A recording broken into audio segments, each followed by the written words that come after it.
여러분 베너 또는 쿼바디스라는 영화 보신 적 있으시죠? 네. 그럼 거기에 나오는 장면 중에 로마의 그 원형 경기장이 있습니다. 네. 거기에서 우리 초대 기독교인들이 잔인하게 사자밥이 되고 또 검투사들에 의해서 순교하는 그런 장면들이 꼭 나오죠. 그런데 기독교 역사에서 언젠가부터 그러한 원형 경기장의 사륙 순교가 사라져 버렸습니다. 갑자기 왜 그 로마 정부에서 그것을 없애 버렸냐면 사자밥에 또 검투사들의 칼날에 죽어가는 초대 기독교인들의 얼굴이 너무나 밝았고 심지어는 찬양을 하면서 죽어가는 그들을 보면서 그 구경을 하고 있던 로마 시민들 중에는 2세기쯤 되어서는 이미 많은 분들이 예수를 믿고 있었습니다. 똑같은 예수를 믿는데 저들은 용감하게 카밍아웃해서 자기가 예수를 믿는다 그러고 순교를 하면서도 저렇게 환한 모습으로 죽어가는데 자기는 뒤에 숨어서 그 장면을 오락처럼 구경하는 것이 너무나 부끄러워서 언젠가부터 관중석에서 그 순교자들이 있는 곳으로 뛰어드는 일들이 일어났습니다. 많을 때는 평균 7, 8명이 동시에 뛰어드는. 그래서 로마 시민들이 그리스도인들이죠. 죽어가는 것을 막기 위해서 황제가 그것을 없애버립니다. 그리고 잠시 후에 로마가 기독교 국가로 되는 것을 우리가 보게 됩니다. 오늘 성경에는 똑같은 장면이 나와 있습니다. 스테판의 순교 장면이죠. 오늘 보면 사도행전 7장 54절 이하에 보면은 유대인들이 스테반의 간증을 듣고서는 이를 갈고 돌을 던지면서 덤벼듭니다. 그때 삼위일체 하나님께서 반응하십니다. 55절 한 절에 삼위일체 하나님이 다 액션을 취하십니다. 스테반이 성령 충만하여 하늘을 우러러 주목하여 하나님의 영광과 및 예수께서 하나님의 우편에 서신 것을 보고 그랬습니다. 스테반이 돌을 맞고 위험에 처했을 때 하나님의 영광, 그것은 하나님의 임재를 상징합니다. 성경에 보면 에레미야 8장 21절에 보면은 하나님이 이렇게 말씀하셨어요. 내 백성의 딸의 상처로 인하여 내가 상하노니 내가 비참해졌으며 놀라움이 나를 사로잡는도다. 하나님이 딸이 상처를 당하니까 놀라움에 사로잡는 거예요. 예수님이 오늘 본문에 보면 일어나 버리십니다. 사랑하는 스테반이 이렇게 위험에 처해 있을 때 가만히 계신 분들이 아니죠. 예수님이 일어서시죠. 그리고 성령님은 스테판 안에서 충만하게 은혜로 사도행전 6장 15절에 보니까 얼굴이 천사처럼 빛나도록 성령님이 이 안에서 평안과 기쁨으로 역사하시는 것을 보게 됩니다. 우리 성삼위일체 하나님께서는 우리가 어떤 일을 처했을 때 가만히 계신 분이 아니라 우리의 삶 가운데 개입하시는 분이시죠. 그리고 오늘 이 스테판은 이 사람들이 귀를 막고 돌을 던지고 죽입니다. 근데 죽여가는 장면이 이렇게 기록되어 있죠. 60절에 보면 주여 이 죄를 그들에게 돌리지 마옵소서 하고 자니라 그렇게 되어 있습니다. 어떻게 이런 환경에서 제가 그 신문에서 어느 이슬람권에서 이게 바람을 피다가 잡힌 남녀가 돌 맞아 죽는 사진을 본 적이 있습니다. 이게 땅을 이만큼 팠더라고요. 그리고 사람들이 돌로 이만한 돌입니다. 돌로 던질 때 그 죽음을 앞둔 남자의 그 얼굴이 막 공포에 찔려 있는 그 사진을 제가 본 적이 있어요. 그런데 이 스테판은 천사처럼 얼굴이 빛나면서 예수님처럼 주여 저들의 죄를 용서해 주십시오 하고 자니라 아주 평안함 가운데 마지막을 이렇게 자니라라는 단어로 묘사하고 있습니다. 삼위일체 하나님께서는 스테판이라는 하나님의 자녀가 위기에 처했을 때 액션을 취하실 뿐만 아니라 무언가 힘을 넣어주시는 거죠.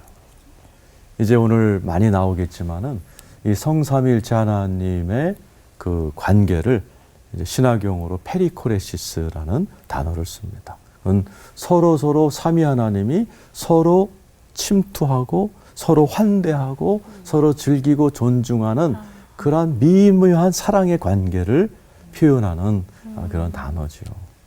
하나님께서 그 삼위 하나님이 즐기시는 그 관계의 힘을 우리 인간이 예수를 영접하고 세례를 받을 때 우리도 그 관계 속으로 초대해 주신 겁니다. 그래서 이 현장에서 스테판을 나몰라라 내려보내신 게 아니라 하나님은 그분의 사랑을 그 순간에 부어주시고 예수님은 생명을 부어주시고 성령님은 그 안에서 이걸 감당하면서 천사처럼 웃으면서 그들을 용서할 수 있는 어떤 힘, 그것을 부어주시는 분이 이 삼위일체 하나님이시죠. 그래서 우리가 신앙생활을 하면서 이런 살아계신 삼위일체 하나님, 그분의 돌봄, 그분이 우리를 감싸고 계시다는 것을 우리가 늘 인식하면서 살아가는 것이 굉장히 신앙생활에 도움이 됩니다. 특별히 우리가 신앙생활할 때 어려울 때 성삼위 하나님을 의지하는 것이 참 중요하죠. 우리가 아무리 어렵다 할지라도 우리를 감싸고 계신 하나님의 그 위대함과 사랑과 따스함과 위로를 넘어설 어려움은 없습니다. 성삼위일체 하나님께서 이 자리에 계신 여러분과 늘 함께 하신 여러분 되기를 축원합니다.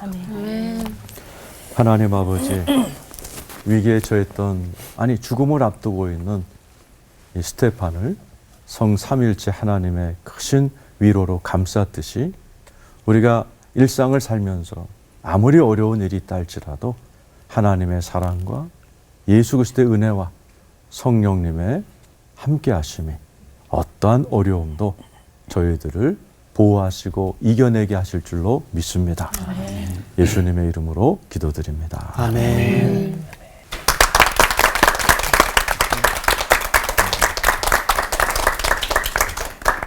삼위일체는 왜 중요할까요? 삼위일체는 기독교의 정체성과 독특성을 담고 있기 때문에 중요합니다. 기독교는 유일신론입니다. 그래서 무신론하고 다르죠.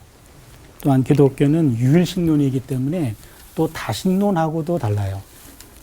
근데 기독교는 정확하게 이야기하면 또 삼위일체론입니다. 그러다 보니까 유일신론을 주장하는 유대교나 그리고 이슬람교하고도 다릅니다. 그렇게 보면은 기독교의 정체성은 바로 이 삼위일체론에 있다라고 이야기해도 틀린 말은 아닐 겁니다. 그러니까 우리 하나님은 삼위일체 하나님이라는 거죠. 근데 삼위일체라는 말, 트리니티라는 용어인데 이 용어는 구약 성경에도 없고 신약 성경에도 없습니다. 구약에는 이 삼위일체에 대해서는 부분적으로만 나와 있고 그리고 신약에 와가지고는 좀 완전하게 나와 있습니다. 그래서 우리가 신약 성경에 익숙해 있기 때문에 신약 성경에는 삼위일체 하나님을 당연히 전제하고 기록하고 있어서 예를 들면 마태복음 28장 19절 같은 경우에 그러므로 너희는 가서 모든 민족을 제자로 삼아 아버지와 아들과 성령의 이름으로 세례를 베풀고 아버지와 아들과 성령 삼위가 나옵니다. 그래서 초대 우리 기독교인들은 하늘에 계신 아버지 하나님, 땅 위에 오신 구세주 예수님, 그리고 보혜사 성령 이 세 분의 하나님을 모시게 되었는데 구약 성경에 보면은 조금 다르거든요. 구약 성경은 하나님은 유일하신 분이라고 말해요. 신명기 6장 4절 유명한 말씀이죠. 이스라엘아 들으라. 우리 하나님 여호와는 오직 유일한 여호와시니. 하나님 한 분이라고 얘기하는 거예요. 아니 그러면은 하나님 세 분이요? 한 분이요? 이게 문제가 됩니다. 신약 성경에서는 하나님이 세 분이라고 그러고 구약 성경에서는 하나님은 한 분이라고 얘기해서 아버지와 아들과 성령을 우리가 어떻게 이해해야 되는가? 어떻게 셋이 이게 하나일 수 있는가? 하나님은 삼위로 존재하는데 또한 하나님은 본질적으로 일체라는 거예요. 이게 이해가 쉽지 않습니다. 그래서 초대 교부들이 삼위일체라고 하는 용어를 만들어서 구약에 있는 한 분 하나님, 신약에 나타난 세 분 하나님을 삼위일체라는 용어로 이해한 거죠. 그래서 삼위일체라는 말은 그리스도와 성령은 모두 하나님이다라는 겁니다. 그래서요, 하나님은 유일하신 하나님이에요. 이 두 가지를 어떻게 묶을 것인가, 이게 우리 과제입니다. 성부와 성자와 성령이 나님 속에서 연합해 있고 또한 분리되지 않는 하나이면서 동시에 구분되는 셋이에요. 어렵죠? 네. 우리 인간의 이성으로는 삼위일체가 이해가 안 됩니다. 예, 그래서 삼위일체를 이성적으로 이해한다라는 분은 아마 천재일 것 같아요. 예, 그래서 최근에는 삼위일체라는 용어를 이해하기 위해서 아까 우리 목사님 말씀해 주셨는데 헬라어지요. 페리코레시스라는 용어를 신학자들이 끌어오기 시작했습니다. 페리코레시스라는 말은 상호 내주와 상호 침투가 동시에 일어납니다. 상호 내주, 상호 침투. 어떤 차이가 있냐면 상호 내주한다는 말은 연합한다는 말이고 상호 침투라는 말은 혼합되지 않는다는 거예요. 아주 묘합니다. 그렇죠? 상호 내주하지만 침투하기 때문에 혼합되진 않아요. 우리말로 하면은 나란히 그리고 더불어. 나란히 그리고 더불어. 순 우리말입니다. 그래서 성부와 성자와 성령이 서로가 서로 안에 침투에 들어가 있다라는 말이죠. 성부가 성자 안에, 그다음에 성부가 성자 안에, 성령이 성부와 성자 안에, 그리고 성부와 성자가 성령 안에, 서로가 서로 안에 막 이렇게 내재 있는 겁니다. 그래서 인격적으로 친밀하게 내주하고 완전하게 침투하고 있다. 이거를 삼위일체론적 페리코레시스다. 이렇게 얘기를 합니다. 그러면 조금 좀 이해가 좀 될 것 같긴 하지만 요한복음에 보면은 14장 11절에 내가 아버지 안에 거하고 아버지께서 내 안에 계심을 믿으라 라고 이야기합니다. 상호 안에 있는 거죠. 구분되지만 분리되지 않고 연합되지만 혼합되지 않는 거. 어찌 보면 상당히 말장난인 것 같은데 그러나 삼위일체만의 본질이라고 얘기할 수 있습니다. 그러면 어렴풋이 이해는 되는 것 같은데 이걸 어떻게 이해할까? 최근에 어떤 책을 제가 봤는데 음악에 있는 화음을 끌어들이면 이걸 조금 이해할 수 있을 것 같아요. 음악의 화음. 예를 들어서 도를 치면 정확하게 도음이 들리죠. 그런데 도와 미와 소를 한꺼번에 친다고 생각해 보세요. 도, 미, 소를 한꺼번에 칩니다. 그러면은 혼합돼 가지고 파로 들리지 않죠. 네, 그렇죠. 파로 들리는 사람 이상한 사람이죠. 네? 이 세 음은 화음을 이룹니다. 그렇죠. 그래서 구분되지만 분리되지 않아요. 연합되지만 혼합되지 않습니다. 맞아요. 이겁니다. 그러니까 화음을 이루는 각 음들은 상호 베타적으로 분리되지 않고 상호 융합적으로 혼합되지도 않아요. 그래서 화음으로 만들어진 이런 현상이 우리 청각을 통해서 맞아요. 이 페리코레시스를 근접하게 설명할 수 있는 가장 좋은 예가 아닌가. 그렇다면 이 삼위일체는 우리에게 어떤 의미를 갖고 있을까? 인간에게는 이런 신적 페리코레시스, 그러니까 삼위일체적 페리코레시스죠. 여러분, 페리코레시스 아주 어려운 용어인데요. 상호 내주하고 상호 침투한다 이 말입니다. 즉 완전 평등한 사귐과 교제를, 완전히 평등한 사귐과 교제를 이 땅에서 실현하도록 부름받았다. 왜냐하면 우리는 하나님의 형상대로 지원받았죠. 그렇죠? 근데 하나님의 형상이란 말은 삼위일체 형상입니다. 그렇다면 인간은 삼위일체 하나님을 따라서 서로 나란히 그리고 더불어 상호 내주하고 상호 침투적인 사랑을 실현하면서 살아가는 존재가 바로 우리가 아닌가. 사랑으로 상호 내주하고 상호 침투하며 나란히 그리고 더불어 사는 공동체. 여기에는 배타적인 요소가 들어갈 수 없습니다. 여기에는 위계적인 지배가 없습니다. 여기에는 특권에 의한 종속이 존재할 수 없습니다. 오직 사랑에서 나온 평등한 사귐 그리고 자유로운 교제, 이것만이 존재하는 거죠. 그래서 구성원 모두가 기쁨도 나누고 슬픔도 나누고 희망도 나누고 절망도 나누고 삶이 아니라 죽음도 함께 느끼고 함께 나누는 것. 이게 바로 삼위일체, 페리코레시스적 존재가 저는 의미라고 할 수 있습니다. 따라서 삼위일체 하나님, 그것은 우리로 하여금 하나님의 이름으로 상호 내주하고 상호 침투적인 포용과 사랑을 함께 베풀면서 나란히 그리고 더불어 사는 공동체를 만들어라. 하나님도 삼위로 존재한다. 상호 내주하고 상호 침투하면서 서로 사귀면서 서로 공동체적 삶을 살아가고 있다. 고로 함께 살되 서로 나란히 그리고 더불어 살아가는 공동체를 만들라. 이것이 삼위일체가 우리에게 주는 또 하나의 메시지라고 볼 수 있겠습니다. 기도하죠. 하나님, 우리 하나님이 삼위일체 하나님으로 존재함을 이 시간 깨닫게 해주시니 감사드립니다. 아멘. 우리는 하나님의 형상대로 지음받았습니다. 우리는 삼위일체 하나님의 형상대로 지음받았습니다. 주님. 삼위일체 하나님이 성부와 성자와 성령이 상호 내주하고 상호 침투하며 주님. 서로 귀중한 사귐을 나누듯이 우리가 이 땅에 사는 동안에 우리 공동체 내에 내 삶 안에 어떤 배타적인 요소도 어떤 위계적인 지배도 어떤 특권에 의한 종속도 없는 이러한 하나님의 모습을 닮아가는 우리 모두가 되게 하여 주시옵소서. 아멘. 예수님의 이름으로 기도드립니다. 아멘.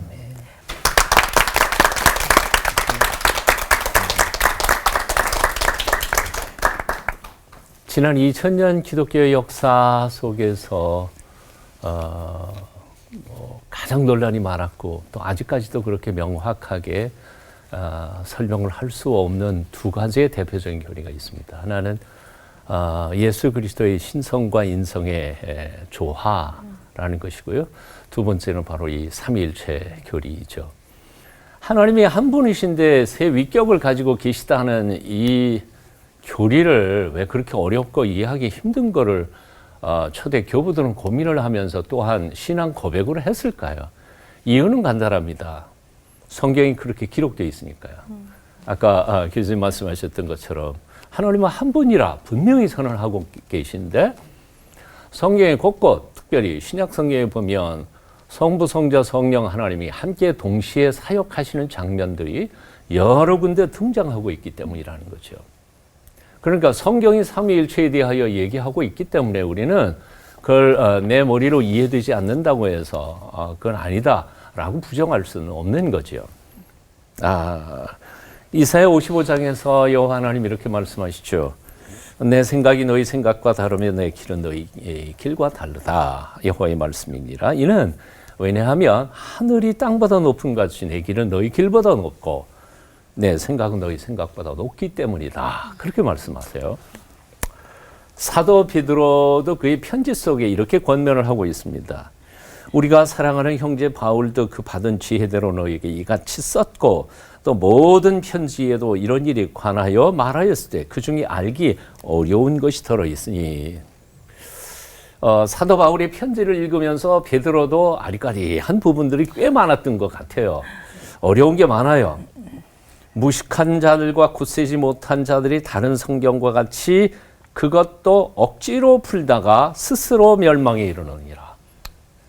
억지로 풀다가 보면 스스로 멸망에 이른다는 거죠. 그러니까 성경을 읽다가 이건 정말 잘 모르겠다. 내 인간 이성으로는 해석이 불가능하다 그럴 때에는 잠깐 덮어놓고 넘어가라는 거죠. 그걸 억지로 내 생각 쥐어짜가지고 만들어내다가 보면 위험한 교리가 나올 수 있는 거죠. 수많은 이단들이 그렇게 나온 겁니다. 베드로는 이렇게 충고를 합니다. 베드로후서 1장 19절에 또 우리에게 더 확실한 예언이 있어 어두운 데를 비추는 등불과 같으니 날이 새어 샛별이 너희 마음에 떠오르기까지 너희가 이것을 주의하는 것이 옳으니라. 샛별이 동쪽에서 떠오를 때를 기다리고 있는 것처럼 깜깜한 밤중에 성령께서 우리에게 그 말씀의 뜻을 풀어 가르쳐 주실 때까지 기다릴 필요가 있다는 거예요. 때가 있다는 거죠. 먼저 알 것은 성경의 모든 예언은 사사로이 풀 것이 아니니. 우리가 이 문제에 대해서 분명하게 고백해야 할 게 한 가지 있습니다. 진리에 대하여 내 제한된 이성이나 논리로 해석이 안 된다고 해서 그게 비진리라고 말할 수는 없다는 거죠. 그러세요? 내 머리로 꼭 이해가 돼야 되나요? 그렇진 않아요. 세상에 사실은 내 머리로 이해되지 못하는 인생의 문제들이 무수히 많아요. 그러니까 내 좁은 머리로 이해 안 된다고 해서 그것은 아무래도 좀 이상하다 그렇게 배척할 수는 없다는 거예요. 나는 이런 생각이 듭니다. 조금 전에 우리 차 교수님도 말씀하셨지만 이제 약간의 해석의 가능성이 열리기 시작한 거죠.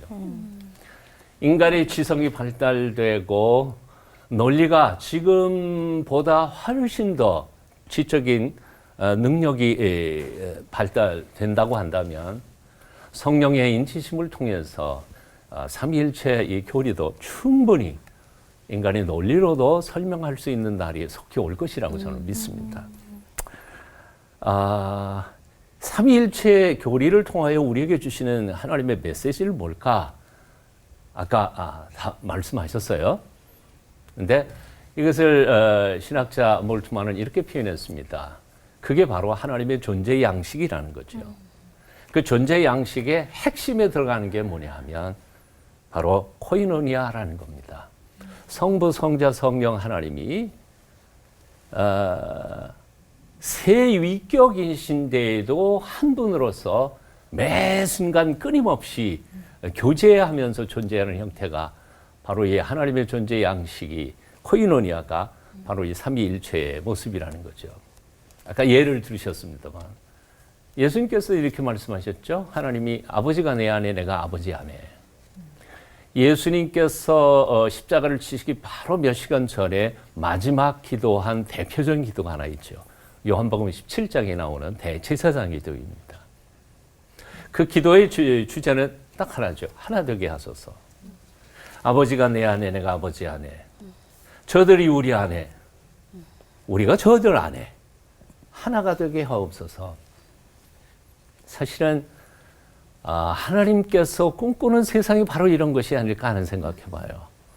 사실 나하고 너하고 칼같이 구분되는 이 속에 경쟁이 생기고 또 싸움이 생기고 분열이 다가오지만 에덴 동산에서는 아담과 하와가 둘이었을까요? 하나로 살았을 거예요. 하나님 안에 아담과 하와, 아담과 하와 안에 하나님이 함께 거하시는 에덴 동산의 코이노의 아름다운 존재 양식이 우리 속에 온전히 이루어지는 것이 하나님의 꿈이 아닐까 그런 생각해 봅니다. 오늘도 삼위 하나님이 우리 안에 계셔서 또 우리도 그분 안에 계시면서 우리 모두가 다 하나의 공동체를 이루어가는 하나님의 사람들이 됐으면 좋겠다 생각해 봅니다. 기도하겠습니다. 성부, 성자, 성령께서 끊임없는 사랑의 교제를 통하여 한 분 하나님으로 존재하시는 것처럼 우리 또한 그렇게 한 몸으로 주께서 우리 안에 우리가 주님 안에 우리 모두가 다 한 몸으로 살아가도록 우리를 붙잡아 주시옵소서. 아멘. 예수님의 이름으로 기도하옵나이다. 아멘.